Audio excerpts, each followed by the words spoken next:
The day before that, I was like, my smart theater, Bowling College had a free concert up there. Just remind me to This shut it is, off. Okay, huh? this is the 18th. This isn't, we'll get it. Yeah, we just got some more, we got some more cards. That's not the way we want to do it. Well, I was driving by there, and I said, I got to mention something to you. What? Okay, well, we won't do it. Yeah? Okay, that's fine. I'll take that under consideration. Just saying. Just saying. Just saying. No, he was just telling me, this puts us too far apart, but I said, I'll take that into consideration, the next time I teach. Well, this is how we are in Sunday school. Yeah. Well, I think what it is, I might have to yell a little bit more just to get his attention, that's what I'm worried about.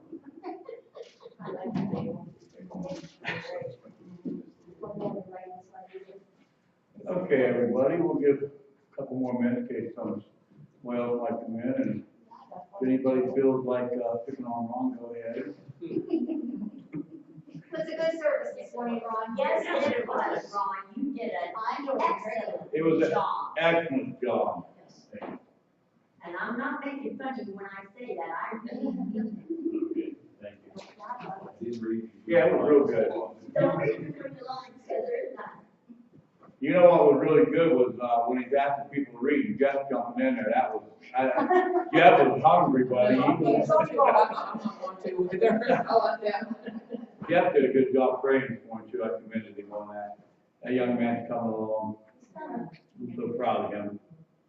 My brother, he vapor locked on me when I asked, I go, would you consider that next week? He goes, let me think about it. Oh, no. I said, okay, we'll try again later.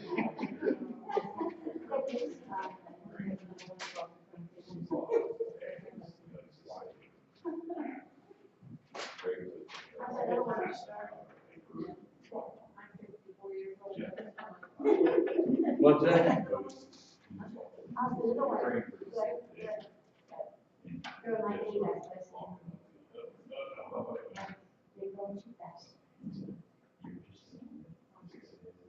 How's everything going? Everything going good? Back on track? Ready for the weather? Well, I got you on the top of the maintenance list. I made a maintenance list and I knocked a couple off, and you're right there, I had that tree cut off.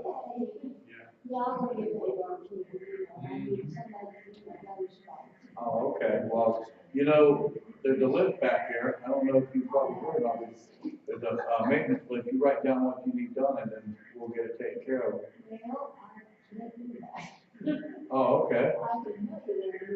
Oh, that's fine, we'll get it wrote down then. Okay, well. Oh, okay. And then Glenn's supposed to come in and do some other work there, and if I can get Glenn and John, and you and somebody else, I'll get everything done. Once it's done, Yeah, you'll be ready. then I'm not gonna cut my grass. There's a lot of things that needs done. Okay. Ready again. How's he doing with this situation? He's gonna okay, I'll take him to my arm and blood, you know, see about his blood test and stuff. Figure his arm still real good. You know, my one said this is out, and he took him to the other steps, which is out. They took an X-ray and it's coming along with Oh, him. good. He's been taking, like, a exercise therapy. Okay, well, let's get in here. Let's open with prayer. Ron, would you like to open this? Sure. Dear Heavenly Father, thank you so very much for letting us live in this country that we can come and worship you so freely. We ask that as we open up our class, with the words to go and give it to us that we will be able to apply to our lives. And my prayer that each of us will be teachers. In Jesus' name we pray. Amen. Okay, this morning, community meditation, I read from 1 Peter, verses 3 through 9. And I'm going to read that tonight before we serve the Lord's Supper. You get a chance to turn there.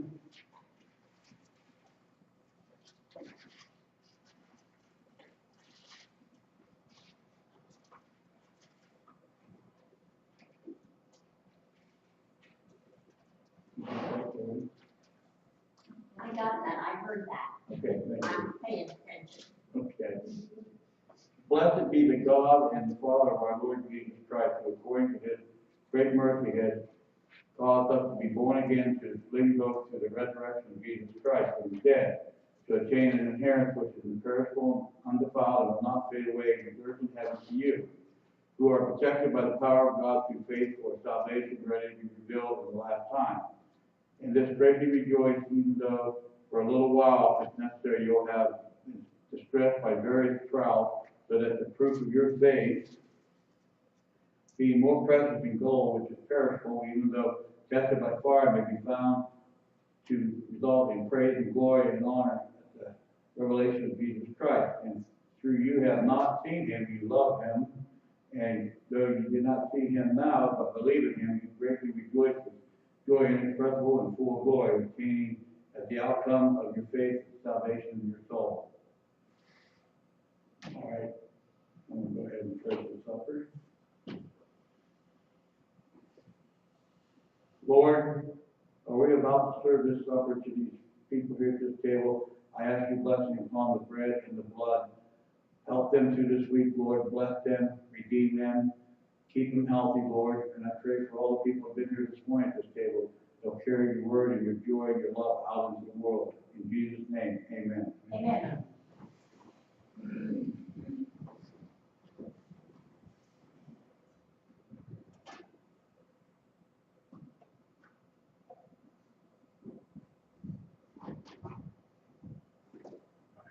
Oh, you got it, Jim? No, I didn't. Okay. Thank you.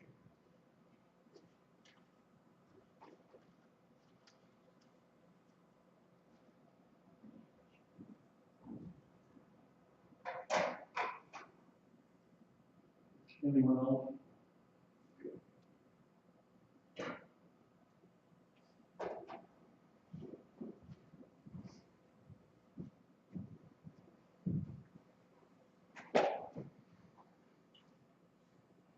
Okay, tonight, I'm going to teach on something that's been on my heart for a while, and I love the way the Lord changed some of my class tonight with what he had this morning through Brother Vaughn's preaching. It was a wonderful way it ended up. And what I want to teach tonight a little on is the fruits of our labor and the fruits of the Spirit. And I would like to start off tonight in Genesis 2, chapter 2, 16 and 17.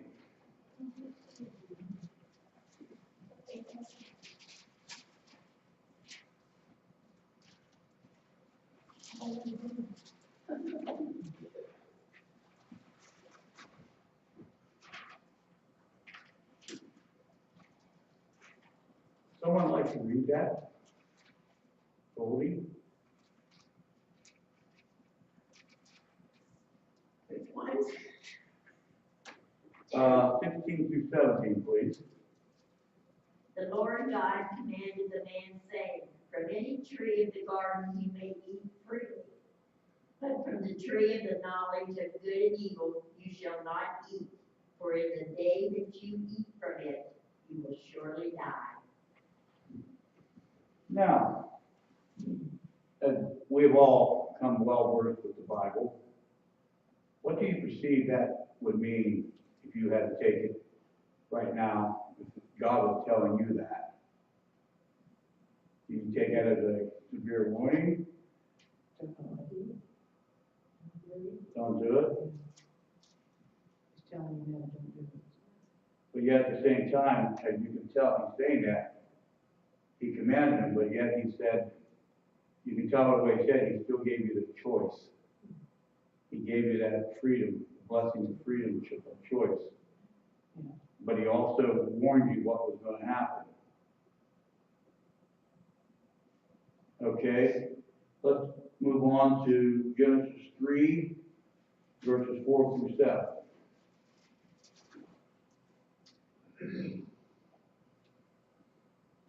Who would like to read that?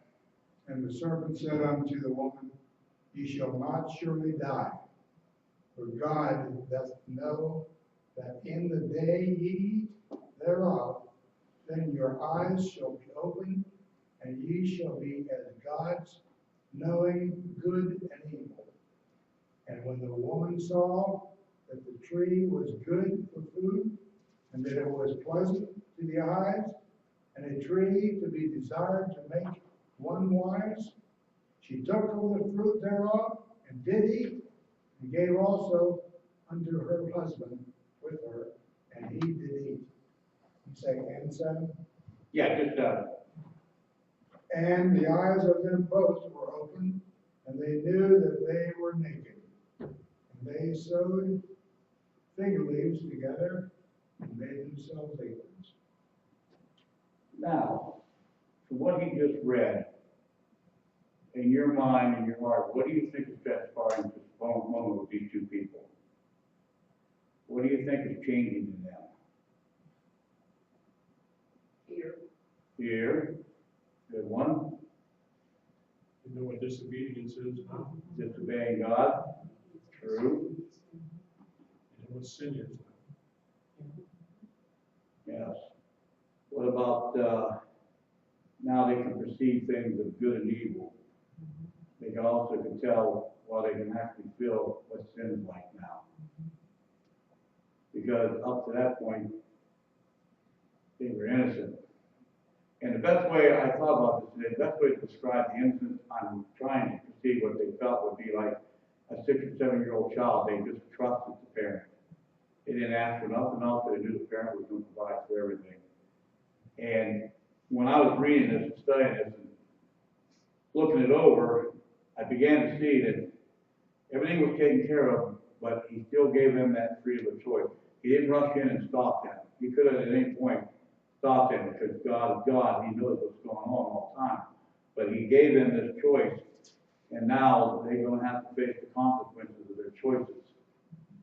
And when they knew they were naked, that's when Satan had started to win his situation in all this, in the plan, God's perfect plan.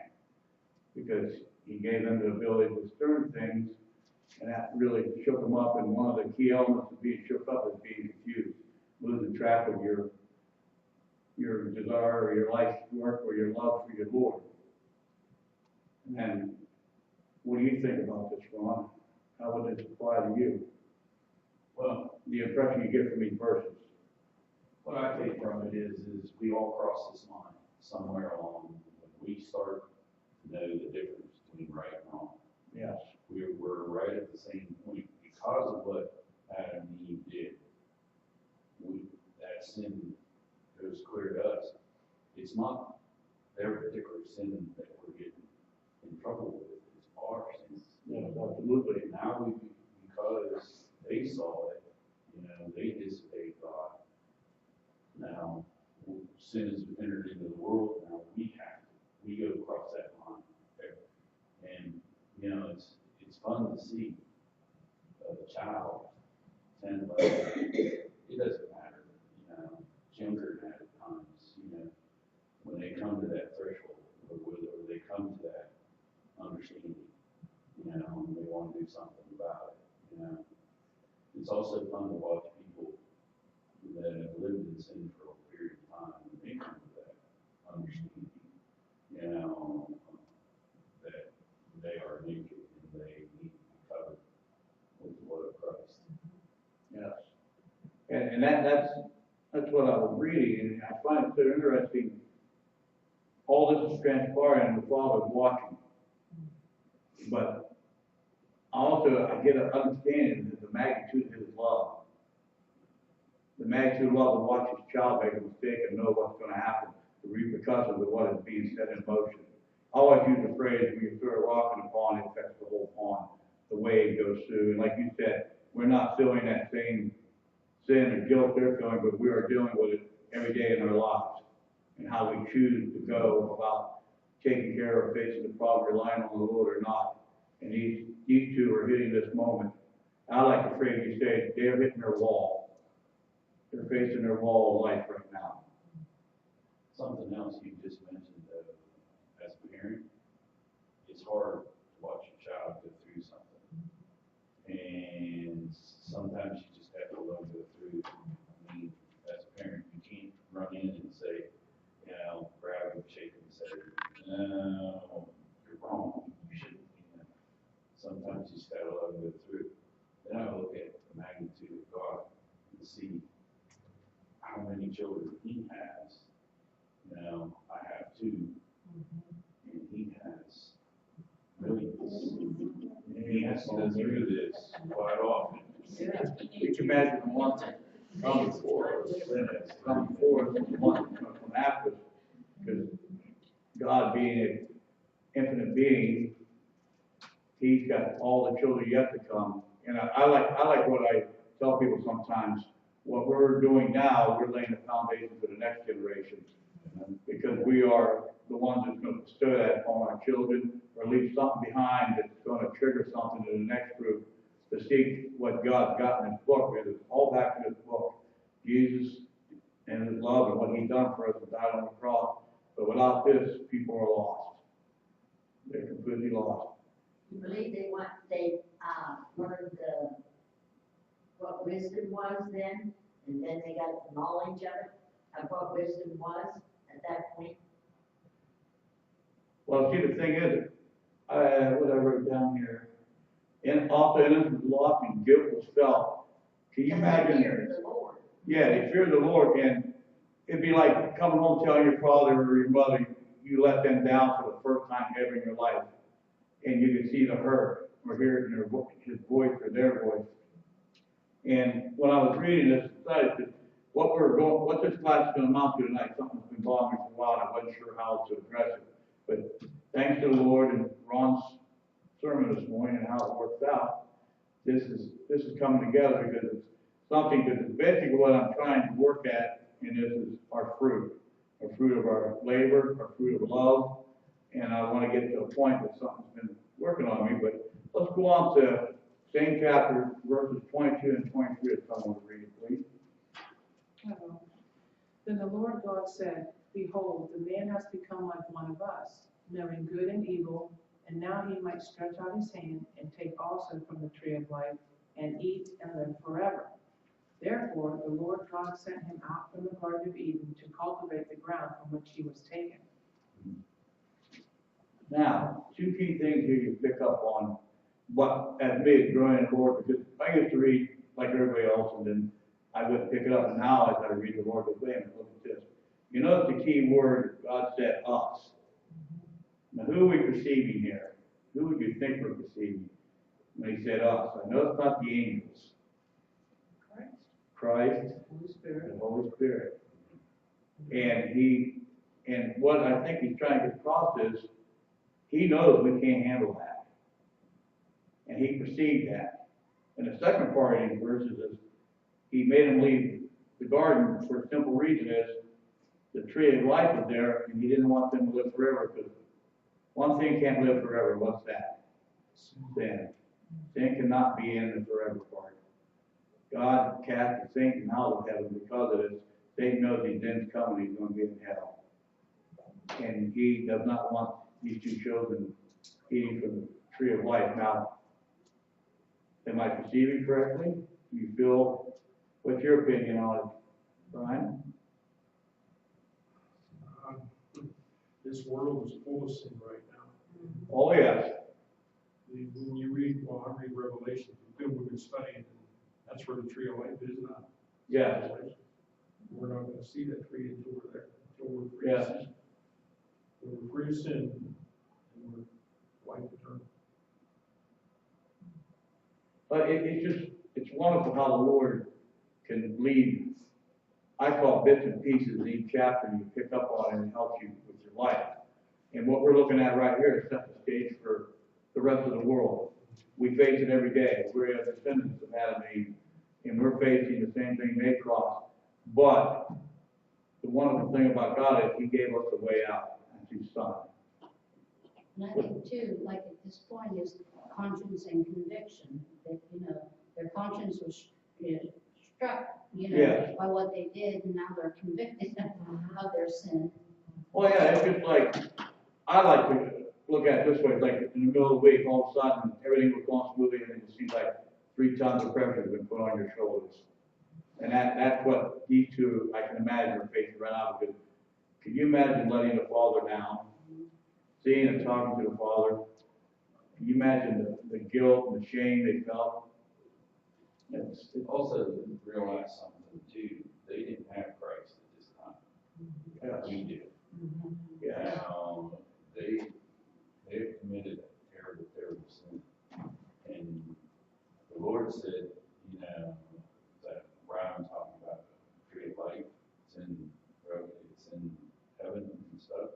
Well, the Garden of Eden was a perfect place at the time, and so to stay there, Adam and Eve, all they had to do is keep eating from that fruit, and they'd live forever. God said, no, you're not gonna do that, I got a plan, God's saying, I got this plan, and we're gonna put it into effect here, and this is just the beginning of it. So he moves them out of the garden, and says, now, you gotta go to work. Now, oh, go ahead, I'll finish. But do you realize what God must have felt? Because when, up to this point, everything was a vegetarian. Yeah, He had to kill, that was the first sacrifice. first blood spilled. What, When he had to kill that and make his animal and make clothing for them. How he must have felt when he had to kill one of his animals. hey, another thing that caught my mind when I was studying is the amazing part is, God made man, God made woman. And generally, when someone's making something, if something goes wrong and it makes a mistake as quickly as this did, what does makers usually do? They usually destroy and remake. This is the ultimate sign of the love that our God felt for us. Because imagine, He has the ability to just say, "Oh, that one didn't work out." I'm thinking, as Ron put it, a little bit outside the box, but I thought there's another sign of amazing love right there. Because, they were the only two, and they had the spot upon them. Okay, let's go to Exodus 32, the 32nd chapter, verses 1 through 7.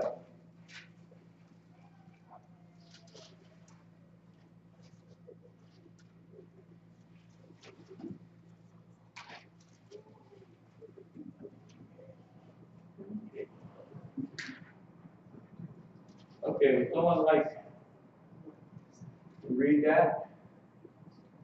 It's a little lengthy, but.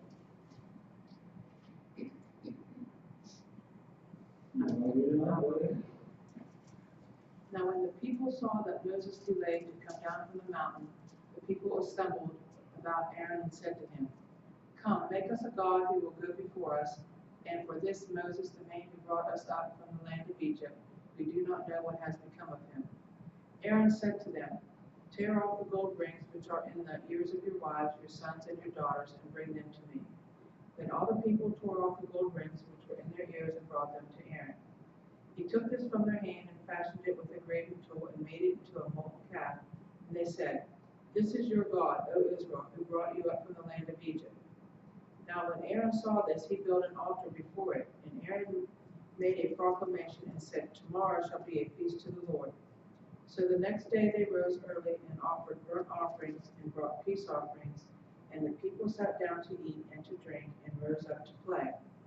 Then the Lord spoke to Moses, "Go down at once, for your people whom you brought up from the land of Egypt have corrupted themselves." Now, when I was praying about this lesson, this came to mind, because where I'm headed with this, you'll see soon, but this is also another end result of the tree of knowledge. One of the character traits of someone that knows good and evil also knows confusion, doubt, and when I was reading this and studying this, it comes to my mind, they just seen what happened to the Egyptians. They just seen the ocean parted. They just seen the pillar of fire. Yet, Moses wasn't gone more than a few days, 40 days, I'm sorry. But, and in that length of time, they started to doubt almost immediately. And then they started to worship another idol. You gotta understand something, where they came from. They never knew who God was, or anything about it. All they ever knew was what the Egyptians worshiped. And they worshiped all these idols, they had idols for everything. So, they've had this ingrained into their thought process from day one. Then when Moses came, I can't believe Aaron gave up on Moses that fast, or gave up on God so fast. It was like, seriously? You know, like you just mentioned, the Red Sea parted, you know, and the Egyptian army was totally wiped out. They had marched miles already, you know, and they want to go back. Now think about it. No, go ahead. This is what I know, because I want to blend this all together again, but go ahead. One thing about us now, or what we do.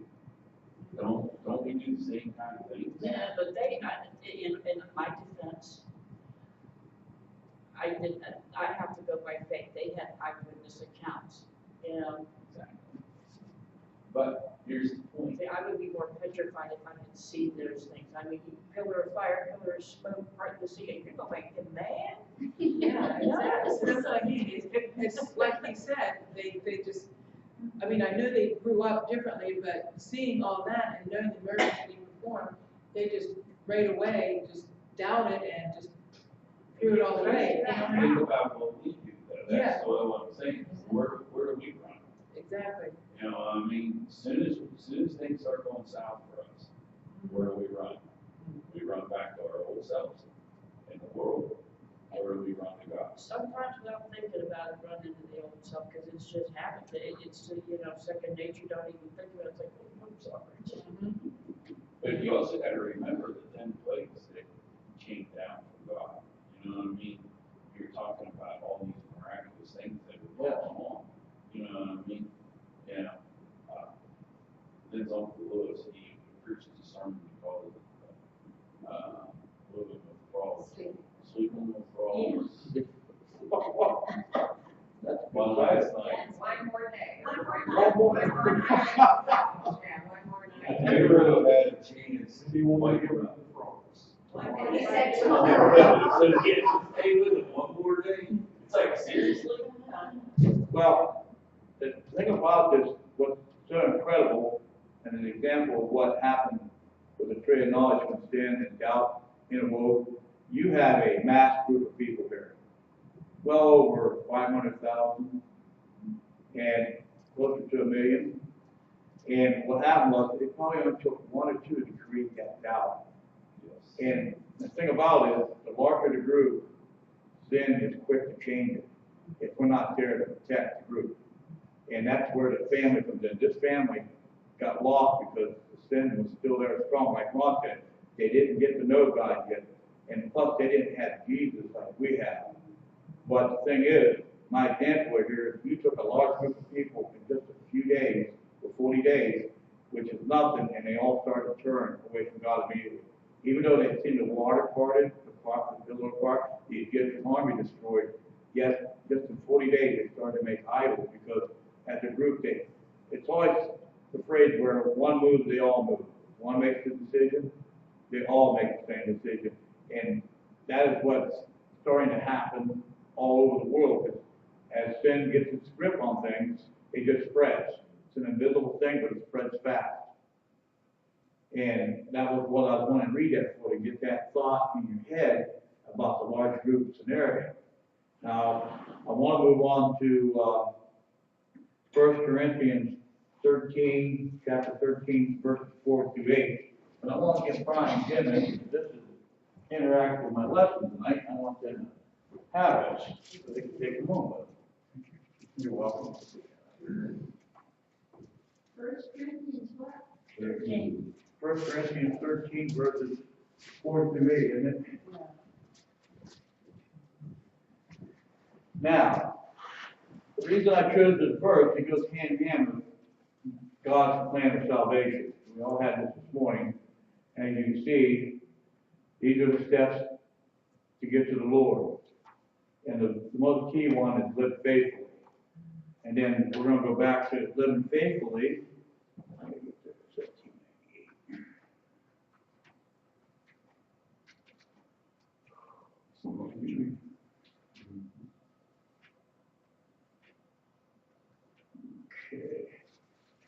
Okay, 1798. Would someone like to read 4 through 8 for me? Love is patient, love is kind and is not jealous. Love does not brag and is not arrogant, does not act unbecomingly. It does not seek its own and is not provoked, does not take into account a wrong suffered, does not rejoice in unrighteousness, but rejoices with truth, hears all things, believes all things, hopes all things, endures all things. Love never fails, but if there are gifts of prophecy, they will be done away. If they are tongues, they will cease. I can't read this. I'm going to say you got a small print on there. If there is knowledge, There is it will be no- done away. Well done, well done. Now, earlier on, we talked about the tree of knowledge, and I wrote down 7 things that jumped out at me quick from the tree of knowledge that soon manifested itself right in a few chapters later with Adam and Eve. Shame, confusion, guilt, doubt, disobedience, anger, jealousy. Now, I also wrote down a list of things that result from God's plan of salvation. And these things pop up here, what you just read: patience, kindness, no arrogance, no jealousy, no boasting or bragging, being more excellence, knowledge, self-control, and love. Now, these were all going to come from this. These are our fruits of labor, but the Lord has given us through His gracious gift of love and devotion and sacrifice. And while I was setting this up, this jumped out at me as a very key thing, over and over, with the love, because love will develop a family. No matter how small or large a family is, if it knows Jesus' love, it will be untouchable. Satan may be able to pick at you, but he can't do anything else to you, because the family protects each other. We share our good moments, we share our bad moments. And that's how the family will grow strong in the Lord, and they won't lose their destiny or their salvation, because if they stick strong to this, they're not going to go anywhere. And they can help each other based off this. Because as we grow, we become Jesus-like. And that is the main goal of our salvation, to become Jesus-like, to make our trip. Ron had a very good point this morning, men. He said 2 doors. Open one, you can see the roads up and down, valleys, but at the end you see someone that's standing with an open arms waiting on you. That's our Lord. The other doors passes wide, smooth, no problems. Because you haven't done nothing to get noticed. But when you go into the other door where the Lord is, now the real trouble starts to Satan notice you quite quickly. Without your moral support of your family, wherever it may be, you can have a rough time. Satan likes to beat you up. You all know from experience. I'm not telling you something you haven't felt, but this right here in itself explains a lot. Because if you learn to do everything with love, no matter what it is, you won't fail. Because Jesus did everything with love. Anything that happened to him, he looked at it with love. He knew what was coming. And like Ron said today in the sermon, if he chose to, he could have got off the cross or yelled for the angels. And this world would have been gone. They were at his disposal. But the thing is, he loved us so dearly that he stayed on that cross for us. And he set our standards and our path to eternity. Because I ask everybody now when we're talking, I said, are you working on eternity or are you just working on today? Because myself, as I read and I got this family here in front of me, I'm learning more and more, I'm already past today, I'm looking for eternity. And I see all the faces I want to share it with. All right, let's move on to, last one is 2 Peter, 2 Peter, chapter 1, 5 through 10. I'm going to get accused of liking Peter, but I can't help myself. He said that this morning too. I know, I was waiting for him to start smiling. This is one place, favorite places. This is, yeah, First Peter one, sorry. yeah, 1 Peter, or 2 Peter, first chapter. Oh, Second Peter, first chapter. 2 Peter 1 what? 2 Peter 1, 5 through 10. You can read that for me since you asked, sir. All right, now for this very reason also, applying all diligence, in your faith supply moral excellence, in your moral excellence, knowledge, and in your knowledge, self-control, and in your self-control, perseverance, and in your perseverance, godliness, and in your godliness, brotherly kindness, and in your brotherly kindness, love. For these qualities are yours and are increasing, they render you neither useless nor unfruitful in the true knowledge of our Lord Jesus Christ. Where else up? 10, please. For he who lacks these qualities is blind or short-sighted, having forgotten his purification from his former sins. Therefore, brethren, be all the more diligent to make certain about his calling and choosing you. For as long as you practice these things, you will never stumble. Now, even though Ron knows I read this chapter weekly, if not daily sometimes, depending on my day. But what this is telling you is, okay, these are some of the qualities that are in result of the fruits you're developing from the previous verses we read. These are qualities, but he also, at the end of it, he says, you can lose it quite easily if you don't pay close attention and keep focused on these qualities. And what this brings me to is, I wrote down here, the results of the 6 steps of salvation are virtues of a Christian. As they grow, these are the things that should be showing up in your life, especially the love. The love's got to be there, but also these virtues show up. These are like the writing on the wall. That's what we should see every day. That's what we should deal with everybody. Even though we know that person in front of us is sinner and he's trying to provoke you, yet I'm not interested in the argument, I'm interested in salvation. And that's how I try to look at everybody anymore. We all have our day, don't get me wrong. But the thing is, Jesus wants to go out and get us to save these people, tell them about him, plant that seed that he will develop in them. And why I brought you to this at the towards the end of the point of discussion is, I wrote this down. This is why it's so important to keep your eyes fixed on Jesus, because Satan has developed a new tree of knowledge. And that to us in our time is the internet, Facebook, TV, radio. More than ever, the human race is connected to one another. Satan has a better opportunity to get into people's minds and hearts through this. And that is why it's more important to use these tools to spread the word of God. The point of the lesson tonight is that we take the fruits of our knowledge today and use them to spread the gospel and not fall prey to Satan as Adam and Eve did with their fruit of knowledge. And that is why it's so important to follow the 6 steps of salvation for life. That's it. That's what's been working on my heart for the last 6 months. I hope you take something away from it tonight.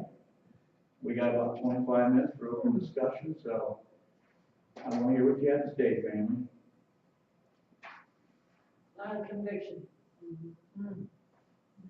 Well, the thing is, Patient, love is kind. it's just we're so connected now. But yet at the same time, if you sit and watch the news, the internet, you see maybe this much about God. And then the rest you see a corruption. Because see, the thing is, the internet is unchecked, unpoliced, and it's up to you to do the right thing. And it's just like, you can go on anything and learn anything now about that. But the thing is, what we do with our knowledge is where it's gonna make a difference. How we reach people, what they see. I commend everybody on there all day long putting stuff on there on scripture. I see it all the time. So that means we're alive and well somewhere. Sometimes that's the only scripture people get. Yes, And I mean, back then, word traveled, but today, it's just in a blink of an eye. I just told my grandson this afternoon, So, I want to get rid of mine because there's so much junk on it, I can't stand it. yeah, and if you, It's not if good, you're and not, people are hacking you, you don't know what they're saying about you. It's going really bad. I'm not scared to use mine anymore. yeah, Satan, you know, supposed to Isn't get in there a there. part in Daniel where it talks about there, that in end times, maybe there's an increase in knowledge, and we've just increased, we will just balloon. Ron, remember that commercial we watched Wow. about the knowledge we have today? It was that, and that gentleman was talking. Ron was at the house one night, and Doug and I were sitting there talking, and this commercial come on, and this gentleman was talking about all the technology and knowledge and everything that we know today. And at the end of the commercial, he just said, and what are you going to do with it? And what are you going to do? and that's why I wanted to talk about this, because Satan is prepared to not only touch so many lives in the United States, he's touching the world. But like I told her before, somebody in Russia drops a ball on the road, we know about it. That's gonna happen. And the thing is, this is our tree of knowledge and the fruit. What's gonna happen if we don't learn to respect it and pray to Jesus that it's gonna be contained? Because, like you guys said, this is all some people have. I got a friend at work, he told me he literally sets an egg timer, and I don't know for how long, but when it dings, he gets off the internet because he gets on and sets there right after work. If he don't set the timer, he can set there at 12, 1 o'clock in the morning, and not know the time go by. And the thing about it is, now Satan doesn't have to come at us different ways. It's coming right through our eyes, reading everything, perceiving everything. It's a visual effect that he's got going now. And that was one of my biggest concerns. And I've had this discussion for a lot of it.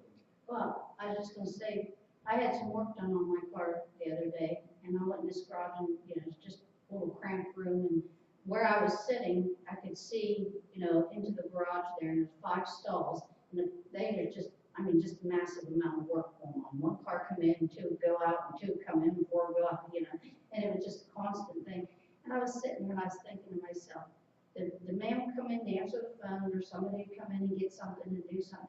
I was there for at least 4 hours, and there was no cursing, and I was sitting there thinking to myself, and the man come in, and I said to him, there's a room full of people, I says, are you a Christian? And he said, I am. Where'd you go? No, I'm serious, and I said to him, I says, because I noticed just sitting there, that how the men were talking to him. You know how men can get in the garage and they drop something and, curse words flying there. Not once, not one word at that whole time I was there.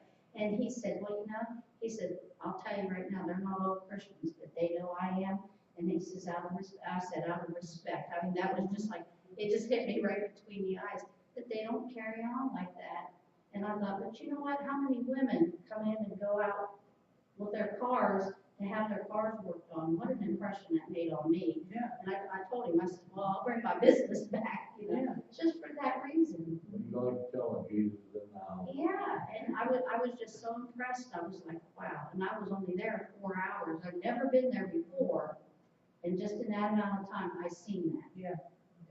And it made a big impression on me, Take good from this day, I think me and Bobby both would like to see what, we can do to change the world. You know what I mean? We have golden opportunity to teach about Jesus.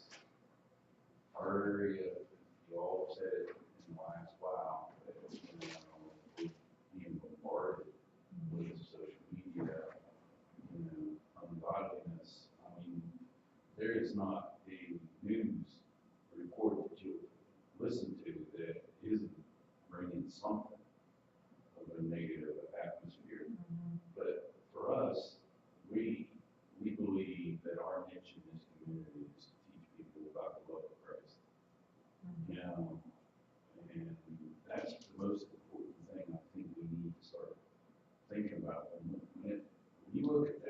handprint, and it starts talking about being faithful, know that you're gonna be in the war. Know that Satan's there, he's not gonna give up, not until the very end, For a while, I had to really stop and think about, he wants to take God's place. Satan, that's where he wants to be. And he's figured out, I can bring all these people down, Like Bogey was saying, it's like the Israelites would, and having Aaron build all those, build that golden idol. I mean, just look where we fall back to. We listen to the nasty things that are going on, but what are we doing to improve it? We're learning to start not looking at the whys and things so much, is what good can come out of. What are we talking about? Not just today, but for eternity. Look at the souls. Look at what you can do. And I think that's what we were trying to do here. Just trying to emphasize that. It doesn't necessarily. You don't have to preach a sermon. You don't have to teach class. You don't have to do anything. Basically, but you do have to show people that you love them. And you do have to do that in a Christian way. It's like, where'd you take the car? It's over, in, Wintersville, trying to think, George is the guy that owns the place. Okay. I agree. Yeah, Professional it's on fire. Maplewood Avenue. Yeah, that's where it's at. It's refreshing to be someplace where you don't have to do it. He's been out there, He takes care of it. Okay. That's what Dad drove me all the time. I thought it was stories. Yeah. But I didn't know. It's called George's? No, professional cop. Professional, yeah, that's the name. Where's it at? It's going into You know where Wintersville. Thompson Forest is? Oh, okay, yeah. Maplewood Avenue. Oh, okay.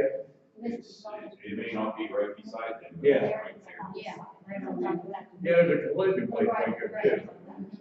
I know where you're at. Yeah. It's just like at work, I don't pound them, but I tell them I got a relationship with God, but they'll ask me also, you're a holy roller? I said, no, I'm walking with Jesus, I'm not rolling anywhere. I said I could, but I can't, I don't want to. I said, I'm not a holy roller. I said, I made a life decision you can't do. And that shuts them up. I said, hey, Jesus loves you too. And I told one of the women there, she's a born again Christian, and I told her, I said, watch, I'm gonna show you how to scatter people. She goes, what's that? I said, sit there and watch. I looked at her, hey, you wanna talk about Jesus? They were going, I said, up to me, she goes, how'd you know that? I said, Jesus scares a lot of things. I said, the word in itself drives Satan away. Know this, also, God is gonna give you a time to speak. He's gonna hold you, he's gonna say, there's a time not to speak. There are times, you just can't bull into it or bulldoze, Bogey tells me I do a lot, you just can't bulldoze into some of this. It just don't work. Sometimes you will turn somebody off. Yeah. Far more, just that's what the Holy Spirit does. He has such a deep work. He will give you the time. It might be one-on-one, or it might be a time that you'll be able to talk to a person about it, But don't be afraid that, I don't know what to say. That's why the Holy Spirit's there. He will help you through it. He will, once you start, it's not as hard as you would think. Another thing, if any of you would like it, I think there's still some left back at the table. This is called the Voice from Hell. It's a real interesting thing that you might want to hand out to someone that's on the edge of thinking about the Lord, because this is a very strong message. And Ron, are they back there, Ron? Yeah. Good, he'll give you, because this thing right here, I'm gonna get a lot of these made, I'm gonna hand them out free of charge. And I'm gonna leave them someplace, because it doesn't say it any better. And this really moved me when I first seen it. Anybody else need a copy of this? They all have it? Okay. I got mine. Okay. Well, I'm gonna have Dean, or later this week, I'll get more run off than the table. These are like, when you hand them to somebody, say, hey, here's a free ticket. might help you get to where you need to go, you really need to go. Because I think it would be outstanding. You want one? There you go.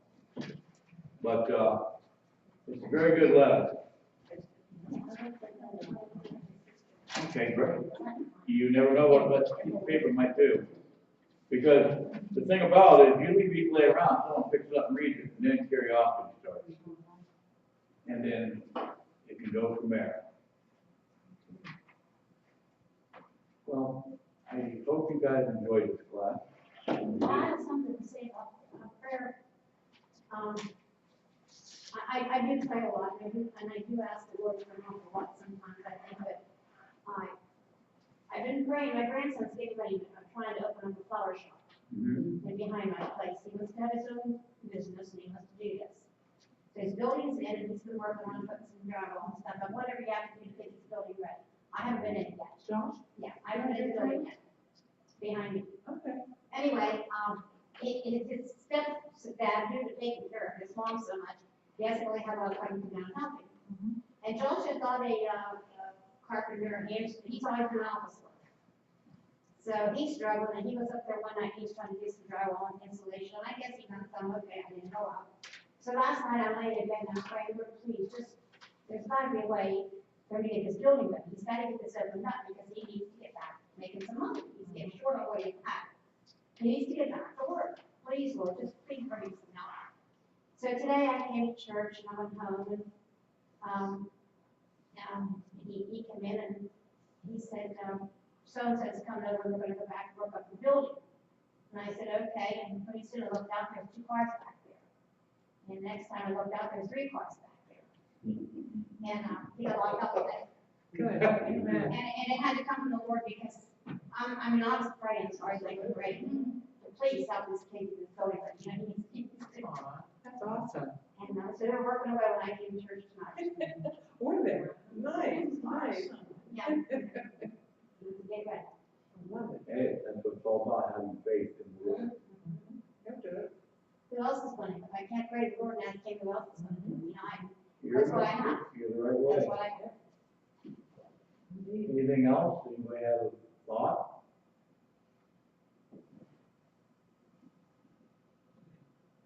Okay, we'll have to close the prayer. Brian, would you like to? Dear Heavenly Father, we thank you. We come to you tonight in prayer. We come to you with our hearts open for you to get into us. And we have the courage and the ability to talk about you no matter where we go. Give us the strength to do this with love in our hearts to show to others. For you tell us to do this to everybody that asks. Everyone that comes to us and asks the hope that is in us, that we're to give an answer with love and without fear. Dear Lord God, if we didn't have you, Lord, we cannot face tomorrow. In Jesus' name. Amen.